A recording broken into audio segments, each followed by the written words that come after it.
Hi, welcome back. இன்றைக்கி நல்ல மழைங்க. காலையில் பிடிச்ச மழை இன்னும் விடலை.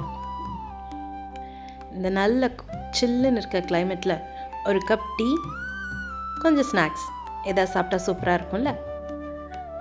அதனால தான் இன்றைக்கி போண்டா ரெடி பண்ணியிருக்கோம். வாங்க எப்படி செய்கிறதுன்னு பார்க்கலாம். இது புதினா போண்டா. நான் 2 பெரிய வெங்காயம் எடுத்திருக்கேன். நல்ல பொடிசாக சாப் பண்ணிக்கோங்க. கருவேப்பிலை, புதினா நிறைய வேணும், அதனால நல்ல ஒரு கைப்பிடி புதினா எடுத்துக்கோங்க. கொத்தமல்லி, இதெல்லாம் நல்லா சாப் பண்ணிவிட்டு ஒரு பவுலில் ஆட் பண்ணிக்கோங்க. இது கூட 2 டேபிள் ஸ்பூன் பஜ்ஜி மாவு இருந்தால் நீங்கள் ஆட் பண்ணிக்கோங்க. நான் இன்றைக்கி அதை ஆட் பண்ணலை. ஒரு 1/4 கப் அரிசி மாவு, ஒரு 1/2 கப்புக்கு மேலே கடலை மாவு எடுத்திருக்கேன். கொஞ்சம் சோம்புத்தூள், உப்பு, மஞ்சத்தூள், காரத்துக்கு ஏற்ற மிளகாத்தூள், ஒரு பிஞ்ச் பேக்கிங் சோடா இருந்தால் போட்டுக்கோங்க.